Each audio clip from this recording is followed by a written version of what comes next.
আসসালামু আলাইকুম। কেমন আছেন সবাই? আশা করি সবাই অনেক ভালো আছেন। আলহামদুলিল্লাহ আমি অনেক ভালো আছি। সবাইকে শুভ সকাল। আজকের দিনটা শুভ হোক এই কামনা করে আজকের ভিডিওটি শুরু করছি। ভিডিওটি স্কিপ না করে শুরু থেকে শেষ পর্যন্ত দেখতে থাকুন। আশা করি আপনাদের ভালো লাগবে। ভিডিওটির কোনো অংশ যদি আপনাদের ভালো লেগে থাকে একটা লাইক, কমেন্ট, শেয়ার করবেন। আর অনেকে আছেন আমার চ্যানেলে নতুন, আমার ভিডিও দেখেন, আমার চ্যানেলটি সাবস্ক্রাইব করে আমার পাশে থাকতে পারেন।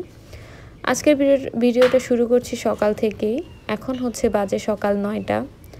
তো ঘুমাতে ঘুমাতে 9টা যে কখন বেজে গেছে আমি নিজেও জানি না। তো সকালবেলায় নাকি আপনাদের ভাই আমাকে ঘুমিয়ে রেখে বাজারে চলে গেছে।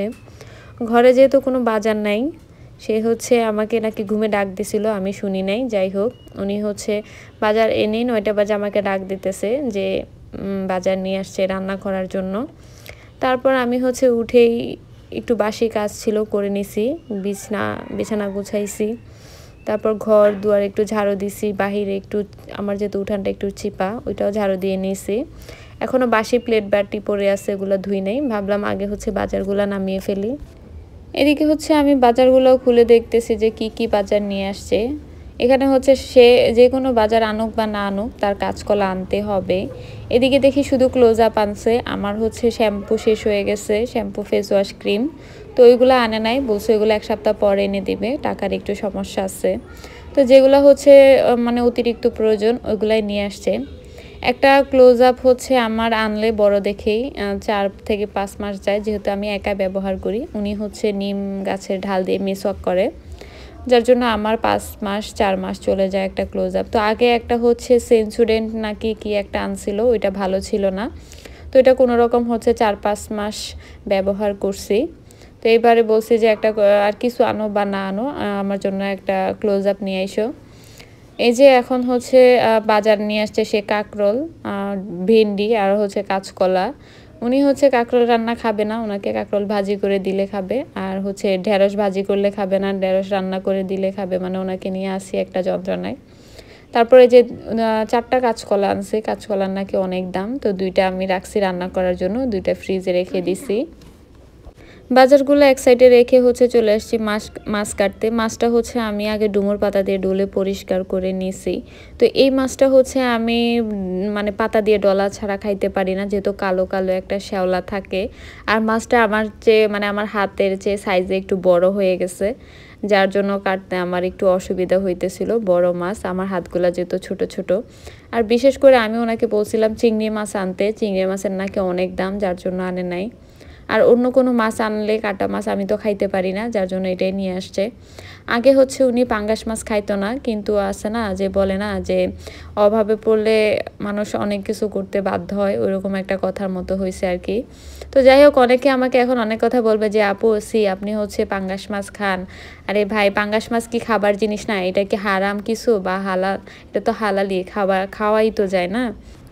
মাছ কাটতে অনেক দেরি হয়ে গেছে, আর হচ্ছে রান্না যেহেতু করতে দেরি হবে, যার জন্য বিস্কিট দিয়ে একটু চা বানিয়ে খেয়ে নিতেছি। প্রত্যেক দিন তো আমার চা খাওয়াই হয়, কিন্তু অনেক দিন মাঝে মাঝে একটু মিস যায়, চা খাওয়া হয় না।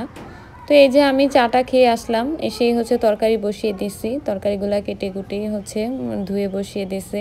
তো কাঁচকলা আগে হচ্ছে কষিয়ে নিছি, মাছটা হচ্ছে একটু পরে ভাজি করি। ওইদিকে আমি হচ্ছে আবার করলা ভাজিও বসে দিছি। ভাতটা যেহেতু হয়ে গেছে, 2 চুলায় 2টা বসাই দিলে হয়ে যাবে।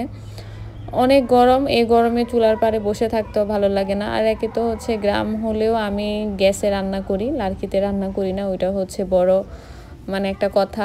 তো লার্কিতে রান্না করতে গেলে আমার ধৈর্য থাকে না।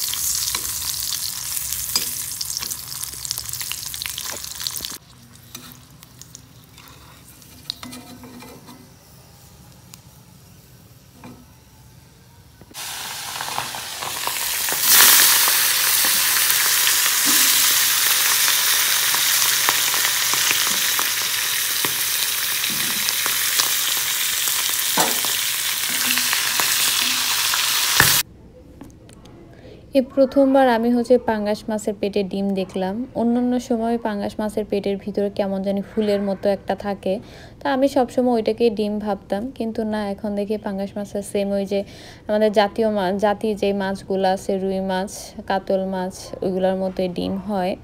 তো আমি হচ্ছে মাছটাকে এভাবে শুকনাই ভেজে নিছি, কারণ এই মাছটা এভাবে ভেজে হচ্ছে ভাত দিয়ে খেতে ভালো লাগে। একপাশে একটু নুডলস বসাই দিয়েছি, রান্না তো ঠিকই হইতেছে, কিন্তু ভাত তো এখন আর খাওয়া হবে না, ভাত খাইতে এখনও দেরি আছে। যার জন্য ভাবলাম একটু নুডলস রান্না করে খাই। এইভাবে ঝোল করে রান্না করলে উনি বেশি পছন্দ করে, আমার এতটাও পছন্দ না, কিন্তু যেহেতু খিদা লাগছে।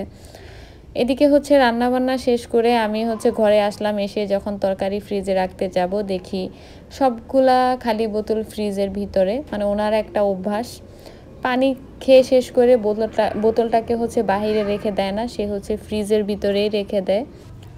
সারাদিন আমার রান্না করতে যতটা সময় না লাগে, ততটা সময় যায় হচ্ছে ফ্রিজের পানি রাখতে, বা ফ্রিজ থেকে বোতল বের করে হচ্ছে রেখে দেয়, আর রাখে না। ওইগুলো গুছাতেই আমার হচ্ছে সময় চলে যায়।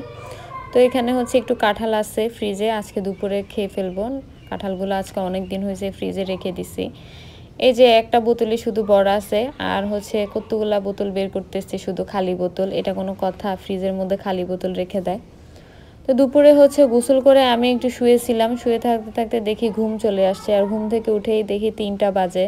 উনি যে দুপুরবেলা কই যায় জানি না। যাই হোক, আজকে কয়েকদিন আমার হচ্ছে দুপুরে একা একাই ভাত খেতে হয়, যার জন্য আমার অনেক খিদা লাগছে। আমি হচ্ছে আগে খেয়ে নিতেছি। তো বিশেষ করে আমি কাঁচকলা খাবো না, কাঁচকলা আমার এত পছন্দ না, যার জন্য হচ্ছে আমি করলা ভাজি দিয়ে ভাতটা খেয়ে নিব। আর জানি না উনি কখন আসবে, ওনার জন্য বসে থাকলে আমার হচ্ছে না খেয়ে থাকতে হবে আজকে সারাদিন। প্রতিদিনই উনি দুপুরবেলা যেন কই চলে যায় আর খুঁজে পাই না। এখন হচ্ছে বিকাল 5টা বাজে, আর আমি যাব হচ্ছে কাকিদের বাড়িতে। কাকিদের বাড়ি থেকে আসতে সন্ধ্যা হয়ে যাবে, আর আজকে হচ্ছে বাহিরে অনেক বাতাস। তো বাহিরে যেহেতু বাতাস, জামা কাপড়গুলো বাহিরে রেখে যাব না, বৃষ্টিও আসতে পারে। তো আজকের ভিডিওটা এ পর্যন্তই। সবাই ভালো থাকবেন, সুস্থ থাকবেন। আল্লাহ হাফেজ।